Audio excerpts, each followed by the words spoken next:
Clear? ठीक, सुनो साहब, पेज नंबर 18, पेज नंबर, इसमें लिखा हुआ है पेज नंबर 18 में, नोट करके कुछ पॉइंट हम उसको पहले समझा रहे हैं, क्लियर करवा रहे हैं। ऑब्जेक्टिव सवाल में सब आएगा आपको। लिखा हुआ है कांस्टेंटन तार का प्रतिरोध। कांस्टेंटन समझे एक धातु है। कांस्टेंटन क्या है? हाँ, कांस्टेंटन तार का प्रतिरोध तापमान में थोड़े बहुत परिवर्तन होने से नहीं बदलते, इसलिए इसका उपयोग प्रतिरोध बॉक्स में होता है। लिखा हुआ है कि नहीं? पहले आप समझिए कि प्रतिरोध बॉक्स होता क्या है। आगे हम लोग जब पढ़ेंगे इलेक्ट्रिकल इंस्ट्रूमेंट के बारे में, आमीटर, वोल्टमीटर, गैल्वेनोमीटर, तो उसमें भी पढ़ाया जाएगा प्रतिरोध बॉक्स। प्रतिरोध बॉक्स, प्रतिरोध बॉक्स एक ऐसा सिस्टम होता है जिसमें अलग अलग ओम के क्लिप डाले होते हैं।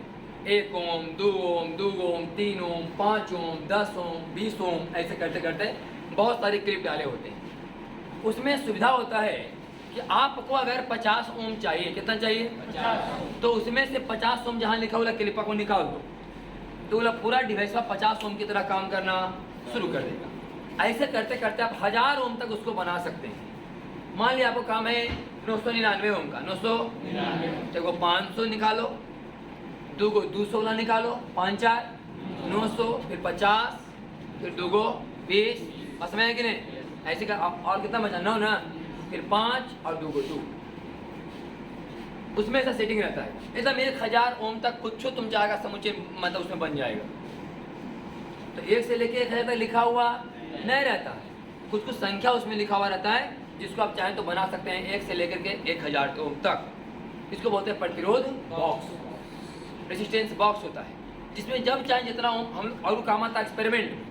मान लें कि हमको एक्सपेरिमेंट में 12 ओम का काम करना है, तो 12 ओम तार कहाँ से काट के लाएंगे और कहाँ से हमको पता चलेगा भाई कि 12 ओम का तार है, तो प्रतिरोध बॉक्स का सहारा लेंगे, अगर 10 अगर 2 निकाल लेंगे तो 12 ओम की तरह काम करना शुरू कर देंगे। ऐसे होता है प्रतिरोध बॉक्स, बात समझ के नहीं?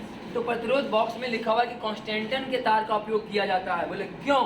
क्योंकि कांस्टेंटन के तार का जो प्रतिरोध है थोड़ा बहुत तापमान बढ़ने घटने से प्रभावित नहीं होता। अगर थोड़ा बहुत भी तापमान बढ़ने घटने से प्रभावित हो जाएगा तो दिक्कत क्या आएगा, जरा समझिए बात को। मान लिया जाए कि हम एक्सपेरिमेंट कर रहे हैं दोपहर में, तो सुबह से तापमान तो थोड़ा दोपहर में ज़्यादा ही होगा। मान लीजिए तापमान थोड़ा बढ़ गया, 10 डिग्री 5 डिग्री बढ़ जाता है, सुबह से दोपहर होते होते 5-10 डिग्री 7 डिग्री आराम से बढ़ जाता है। तो तापमान जब बढ़ जाएगा, अब कांस्टेंटन का तार की जगह कोई दूसरा तार होता है जिसका प्रतिरोध टेम्परेचर बढ़ने से तुरंत ही चेंज हो जाता है, तो 12 ओम वाला 13 ओम की तरह काम करना शुरू करता। हम निकालते 12 ओम काम करता हो, क्या हमारा एक्सपेरिमेंट सही होता? नहीं हो पाता।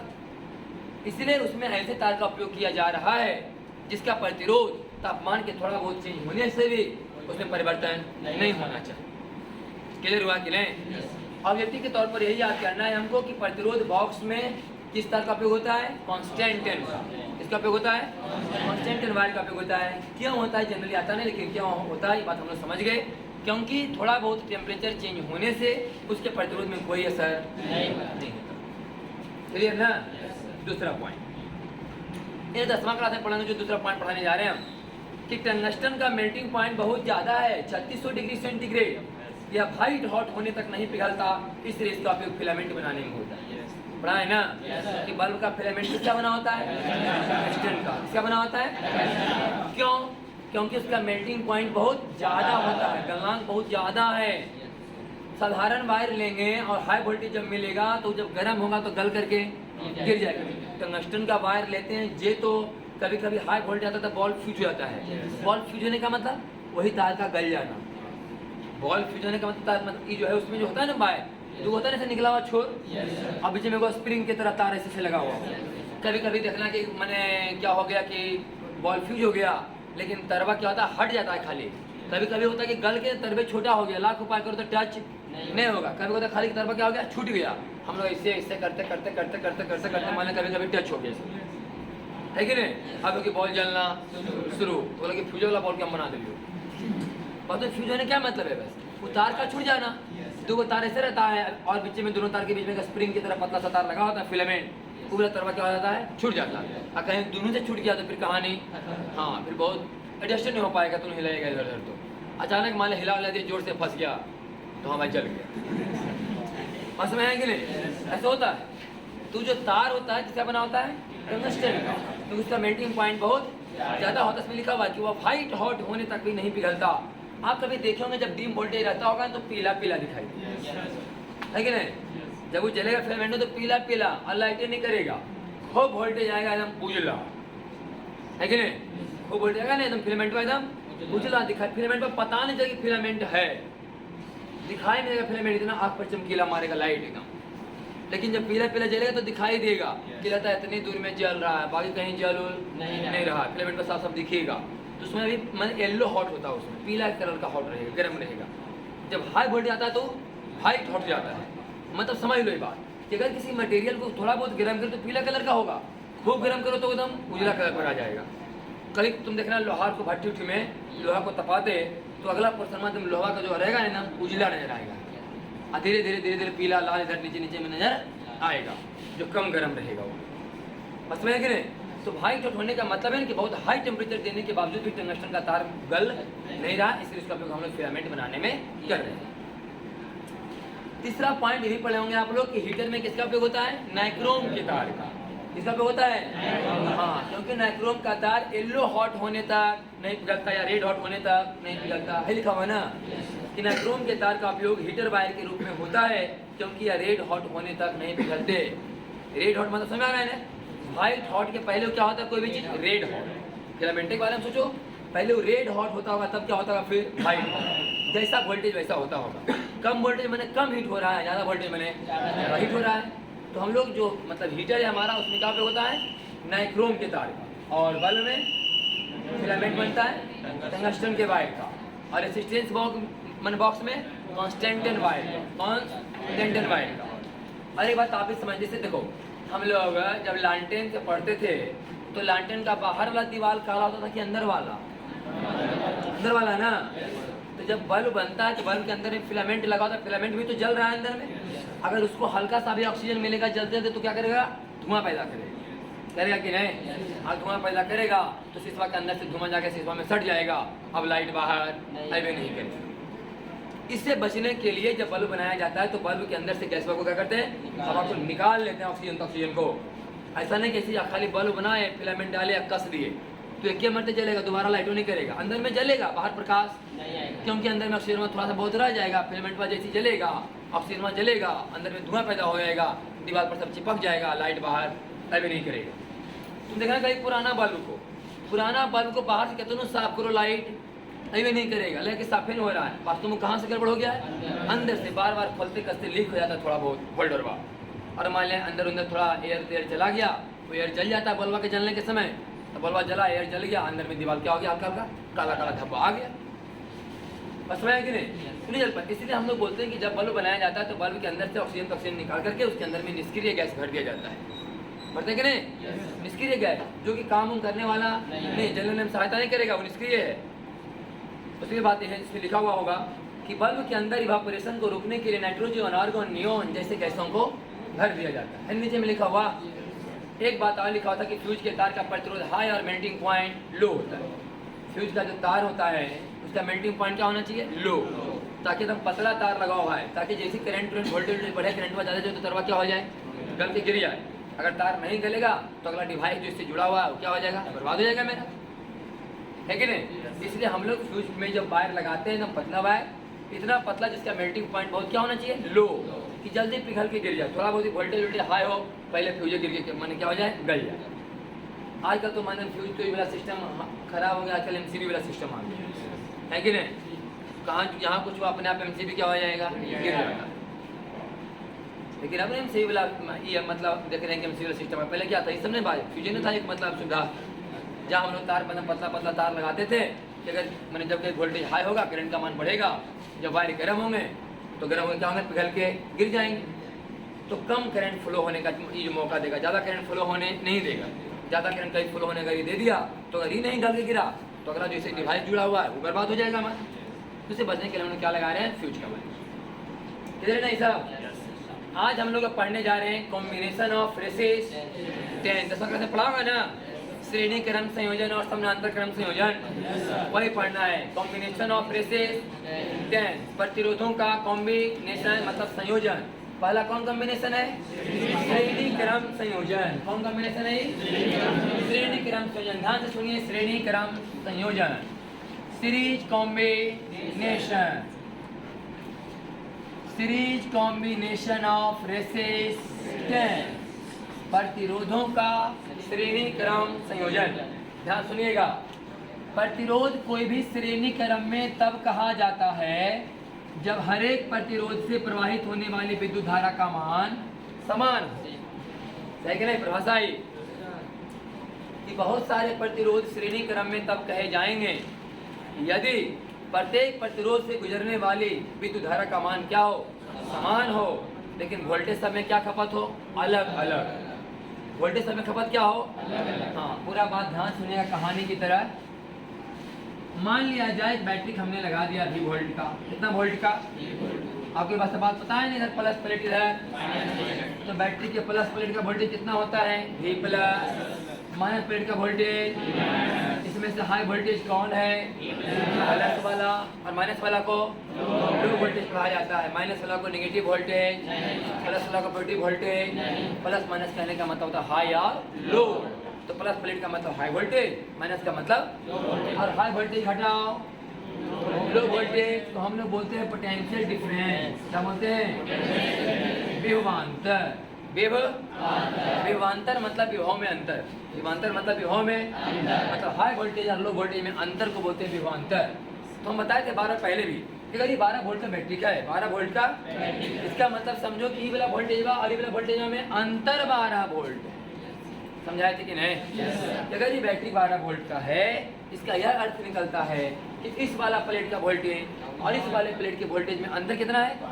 12 वोल्ट का। और उसका मतलब यह हो गया कि 12 वोल्ट का मतलब 12 जूल पर कूलम।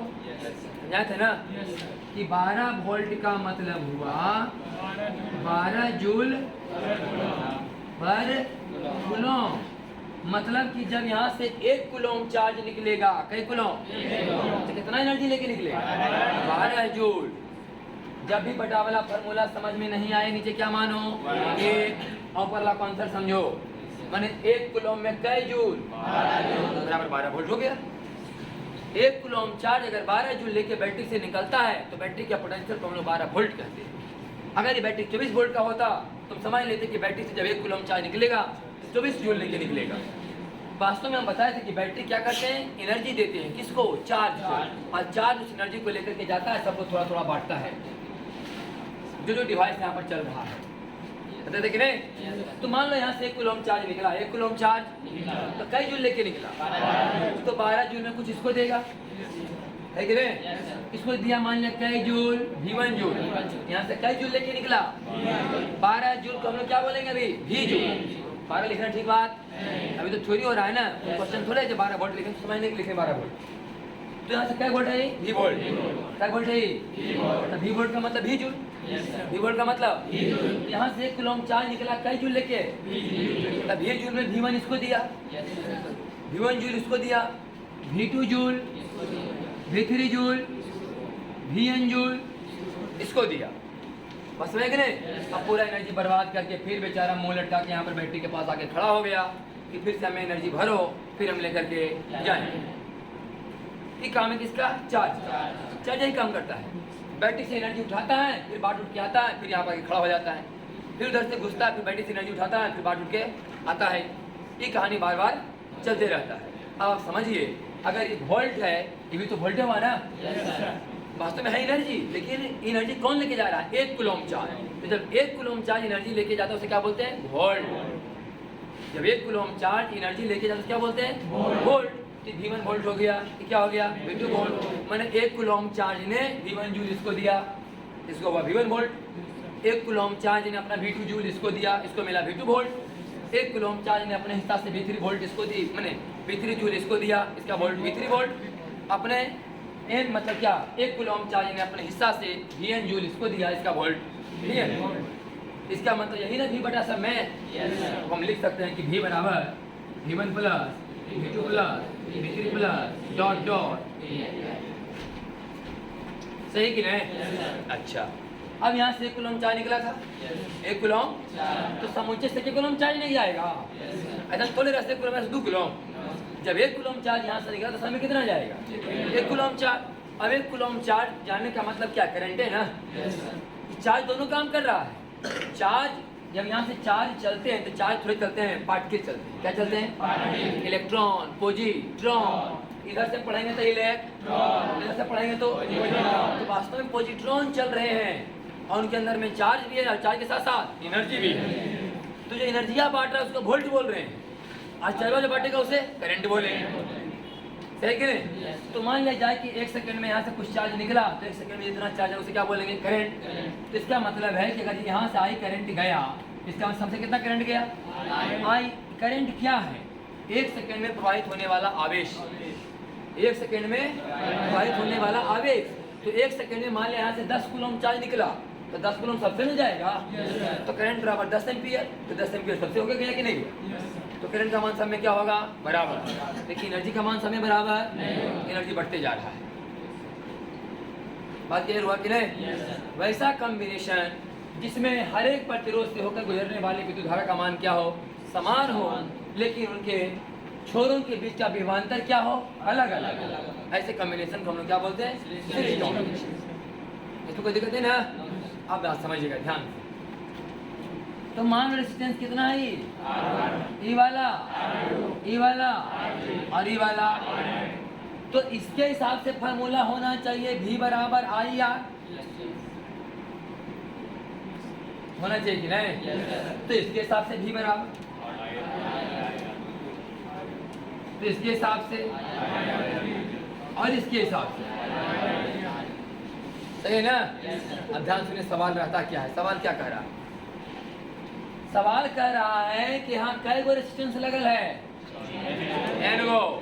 कई गो? एन गो। कई वोल्ट बैटरी से यहाँ से कितना करंट निकला? आई निकला ना? सवाल हमसे किया गया कि देख भाई एन गो प्रतिरोध यहाँ लगल है, एनो के हटाओ, एन गो के हटवाओ और कोई एक गो ऐसा लगवाओ जरा सिंगल ऐसा प्रतिरोध लगवा दो ताकि वो समुच्चय के बदले कल्ले काम करना ही शुरू कर दे। मतलब ये कल्ले यहाँ से कितना करंट निकलवा दे? आई। इस सब मिलके यहाँ से निकलवा रहा है कितना करंट? हम इस व्यवस्था में लगे हुए हैं कि इन सभी प्रतिरोधों को हटवा करके कितना प्रतिरोध एगो लगवा दिया जाए ताकि जो काम ही कर रहा है वो काम कल्ले करना शुरू कर दे। मतलब ये यहाँ कितना करंट भेज रहा है? ये कल्ले निकलवा रहा है कितना करंट? इसको बोलते हैं इक्विवेलेंट रेजिस्टेंस, समतुल्य प्रतिरोध। ये कौन प्रतिरोध है? हाँ, समतुल्य मतलब समझना तुम, मैंने तुलना करने पर लगेगा कि दोनों क्या है? समान। जो काम ये सब मिल के कर रहे हैं वो काम ही अकेले कर रहे हैं, तो समतुल्य हुआ ना? 5 रुपया का 2 सिक्का जितना काम करेगा 10 रुपया का नोट भी इक्विवेलेंट कहलाता है। इक्वल नहीं है, क्योंकि 5 के 2 सिक्का का वजन ज़्यादा होगा, 10 के नोट का वजन इक्वल नहीं हर एक तरह से। लेकिन जहाँ पर काम करने का बात है दोनों बराबर काम आएगा। जितना 5 का 2 सिक्का काम करेगा उतना 10 का नोट भी काम करेगा। सही कि नहीं? तो जितना एन प्रतिरोध मिलके काम करेंगे उतना ये अकेले करने का क्षमता रखता है। कह रहा है कि नहीं? तो इस कहानी के हिसाब से हो गया V बराबर आई आर। हुआ कि नहीं हुआ? V बराबर आई आर। लिख दो V बराबर आई आर। अब आई सबसे आ गया मेरा फॉर्मूला, आर इक्विवेलेंट बराबर R1 plus R2 plus R3 plus dot dot dot क्या चीज? यही है फॉर्मूला, सीरीज कॉम्बिनेशन। तो हम पढ़ क्या होगा कि ये ढेर सारे तार मतलब सीरीज में जोड़ दिए जाएं, सब खाली क्या करो? जोड़। ये फॉर्मूला हो गया, आर इक्विवेलेंट बराबर R1 plus R2 plus R3 plus dot dot dot. Clear हुआ कि नहीं? इस सीरीज कॉम्बिनेशन का फॉर्मूला हो तो लिखा हुआ इसमें पढ़ रहे हैं हम कि resistances are said to be connected in series, माने प्रतिरोध श्रेणी क्रम में कहे जाते हैं इफ यदि current flowing through each resistance is same, यदि प्रत्येक प्रतिरोध से होकर गुजरने वाली विद्युत धारा का मान समान हो, बट परंतु potential difference across each terminal is different, परंतु इनके छोरों के बीच का विभवांतर अलग अलग। करंट सब में क्या जाएगा? लेकिन इनके विभवांतर क्या होंगे? अलग अलग होंगे। यही बात लिखा गया है, हिंदी में लिखा है कि नहीं? लिखना पड़ेगा तो लिख लो, लिखा दें, लिखा दें कि नहीं? हिंदी में लिखा दें तो लिखो प्रतिरोध श्रेणी क्रम में कहे जाते हैं, प्रतिरोध श्रेणी क्रम में कहे जाते हैं। उसी में कहीं जगह बना के लिख लो, कहीं जगह खाली इधर ऊपर में लिख लो, पेज नंबर 20 में, पेज नंबर 20 के ऊपर में लिख लो, प्रतिरोध श्रेणी क्रम में कहे जाते हैं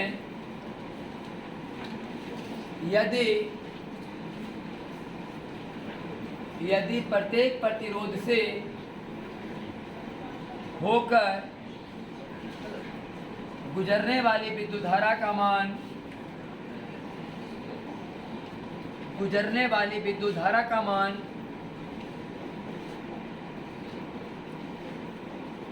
प्रतिरोध श्रेणी क्रम में कहे जाते हैं यदि प्रत्येक प्रतिरोध से होकर गुजरने वाली विद्युत धारा का मान समान हो,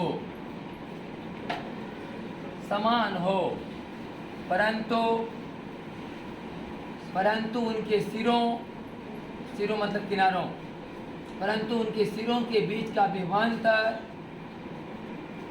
परंतु उनके सिरों के बीच का विभवांतर भिन्न भिन्न हो, परंतु उनके सिरों के बीच का विभवांतर भिन्न भिन्न हो।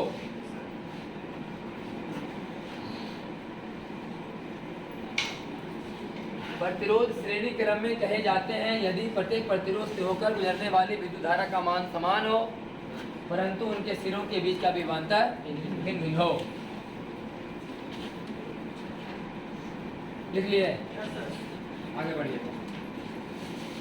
अब देखो इसमें बताया गया है, ये अब देखो ये हम कई रेजिस्टेंस का निकाले हैं एन गो का, अगर दो का निकालना तो आंसर क्या होगा, R1 प्लस R1 बड़ा बात है तो आसानी हो गया। जब एन तक निकाल रहे हैं तो सिंपल जोड़ कर रहे हैं, दो का निकालना है दोनों को जोड़ देंगे।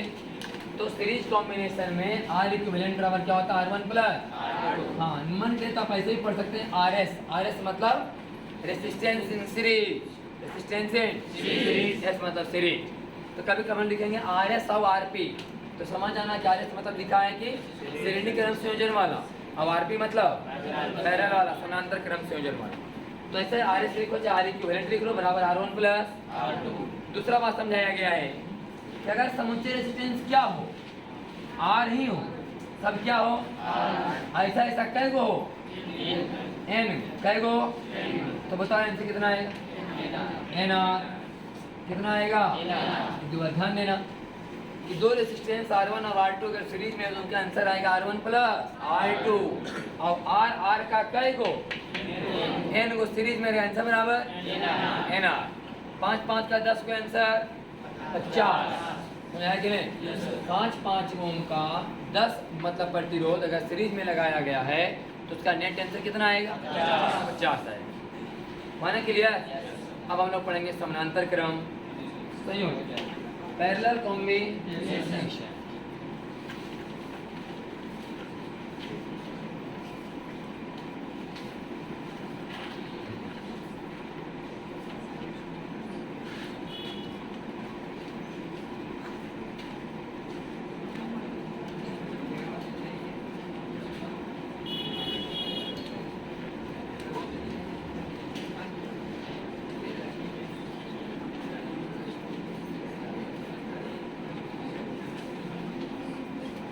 देखिए अब समानांतर वाला जैसा, ध्यान सुनिएगा सब, पैरेलल कॉम्बिनेशन ऑफ रेसिस्टेंस,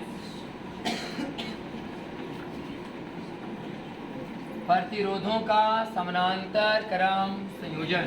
ध्यान सुनिएगा,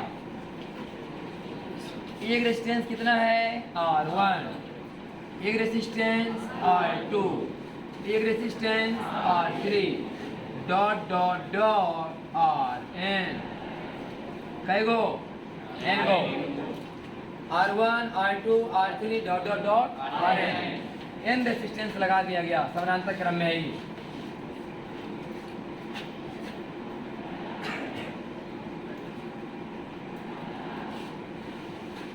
इसमें बैटरी से जोड़,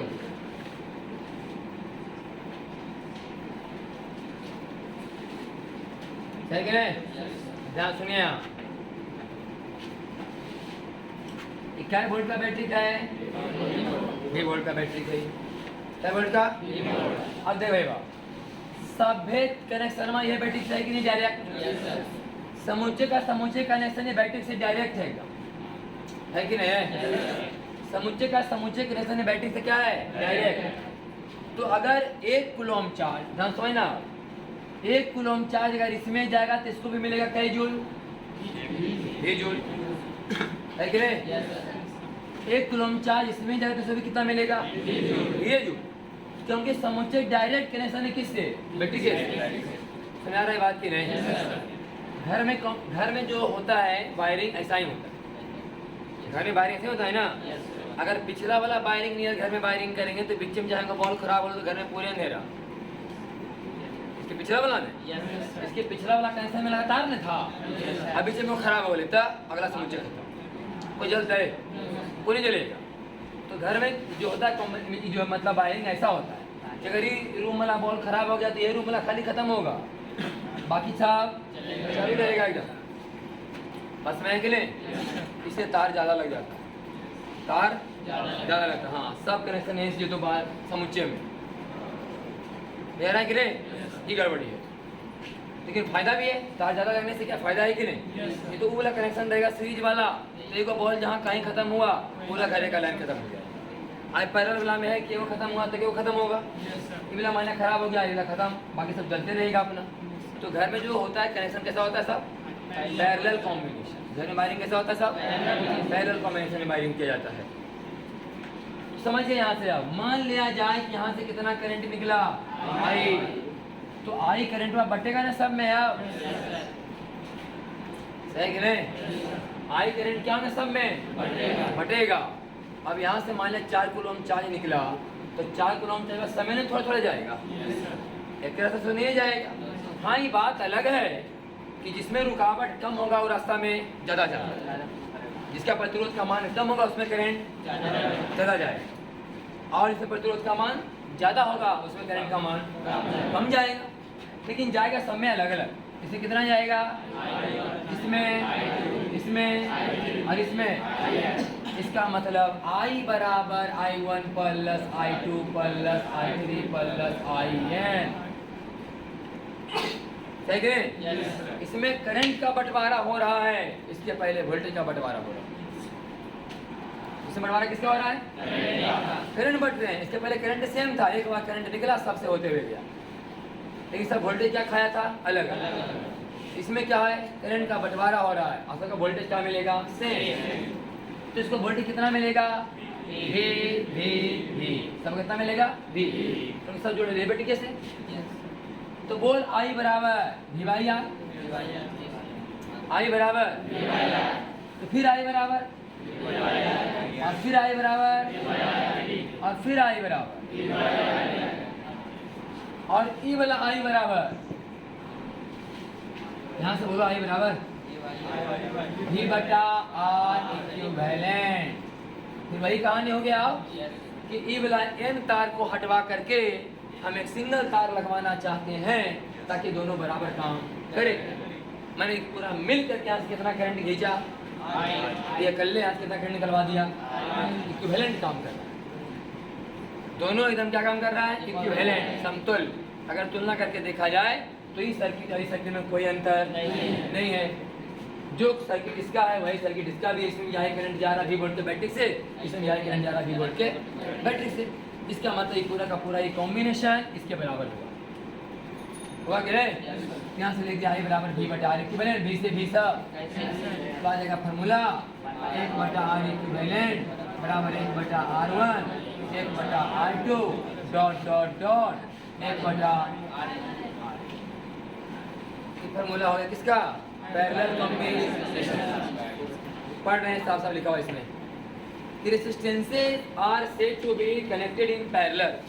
प्रतिरोध समानांतर क्रम में कहे जाएंगे यदि if potential difference across terminal of each resistance is same. अगर हर एक रेजिस्टेंस के बीच का पोटेंशियल डिफरेंस क्या हो? सेम हो, but current flowing through them is different. लेकिन इनसे मतलब गुजरने वाली विद्युत धारा का मान क्या हो? अलग। सही ना? प्रतिरोध समानांतर क्रम में तब कहे जाएंगे जब हर एक प्रतिरोधों के बीच का विभवांतर क्या हो? समान हो।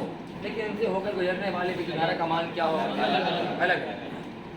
अरे मेन फॉर्मूला आ गया, 1/r बराबर 1/r1 plus 1/r2 plus dot dot dot 1/। तो दो वाला फॉर्मूला हम लोग याद करके पिछला बार दिया है, 1/r1 प्लस 1/। हाँ, दो वाला रहेगा तो जल्दीबाजी में निकालने के लिए हम लोग याद करें कि दो के लिए 1/r बराबर 1/r1 जोड़ 1/। तो 1/r इक्विवेलेंट बराबर उत्तम बोलो r1 गुना ऊपर में r2 प्लस, इसको पलट दो तो क्या आ जाएगा? r इक्विवेलेंट बराबर r1 गुना r2 बटा r1। सही कि नहीं? अगर दो प्रतिरोध R1 और R2 समानांतर क्रम में लगे रहेंगे, उनका डायरेक्ट आंसर क्या होगा? R1 गुना R2 बटा R1 प्लस R2। दूसरा बात, अगर सभी रेजिस्टेंस क्या हो? बराबर हो। सभी रेजिस्टेंस क्या हो? तो 1/r इक्विवेलेंट बराबर 1/r जोड़ 1/r जोड़ 1/r कै बार? n टाइम, n बार मतलब n बटे n बटे 1/r 1/r जोड़ेंगे कै बार? कितना आएगा? तो पलट दो, कितना जाएगा ये? 1/r इक्विवेलेंट बराबर कितना आया? तो बोलो r इक्विवेलेंट बराबर r बाई r इक्विवेलेंट बराबर, और सीरीज में कितना आया था? n गुना। अगर r ओम का n रेजिस्टेंस सीरीज में हो तो आंसर बराबर है ना, लेकिन r ओम का n रेजिस्टेंस पैरेलल में तो आंसर बराबर 10 का 5 को सीरीज में रहेगा तो 50, और 10 का 5 को पैरेलल में रहेगा तो 2। समझा रहा है कि नहीं? 10 ओम का 5 को सीरीज में आंसर बराबर 50, जुटेगा ना? और 10 का कै गो? 5 को पैरेलल आंसर बराबर 10/5 2। सही ना? तो हम लोग बार बार बोलेंगे 6 6 3 6 6 12, तो ध्यान देना 6 6 3 तब बोलेंगे जब पैरेलल में रहेगा। 6 और 6 3 पैरेलल में, 6 और 6 3 किसमें? पैरेलल में। क्योंकि 6 ओम का 2 को तो 6/2 आंसर बराबर 3, और 6 और 6 ओम का रहेगा सही में तो कितना बोलेंगे? 12। ठीक है ना? लिख लो, इसका लिखाते हैं पैरेलल कॉम्बिनेशन के नीचे लिख लो, जगह खाली वहां लिख लो पेन नंबर 20 में लिखो, दिए गए प्रतिरोध समानांतर क्रम में कहे जाते हैं, दिए गए प्रतिरोध समानांतर क्रम में कहे जाते हैं, दिए गए प्रतिरोध समानांतर क्रम में कहे जाते हैं, दिए गए प्रतिरोध समानांतर क्रम में कहे जाते हैं यदि प्रत्येक प्रतिरोध के सिरों के बीच का विभवांतर, यदि प्रत्येक प्रतिरोध के सिरों के बीच का विभवांतर, यदि प्रत्येक प्रतिरोध के सिरों के बीच का विभवांतर, यदि प्रत्येक प्रतिरोध के सिरों के बीच का विभवांतर समान हो, यदि प्रत्येक प्रतिरोध के सिरों के बीच का विभवांतर समान हो, परंतु उनसे होकर गुजरने वाली विद्युत धारा का मान भिन्न भिन्न हो, परंतु उनसे होकर गुजरने वाली विद्युत धारा का मान भिन्न भिन्न हो, परंतु उनसे होकर गुजरने वाले विद्युत धारा का मान भिन्न भिन्न हो। हो गया ना क्लियर? पेज नंबर 21 तक क्लियर हो गया? पेज नंबर 21 तक। अब कल कराएंगे पेज नंबर 22। ठीक है ना? अब धीरे धीरे हम लोग क्या बनाएंगे? मैथ समझो, क्या बनाएंगे? प्योर मैथ, करंट का मैथ बनाएंगे, जो पुराना का थ्योरी वही लगभग यही सब थ्योरी है। चलो बनाएं आप लोग।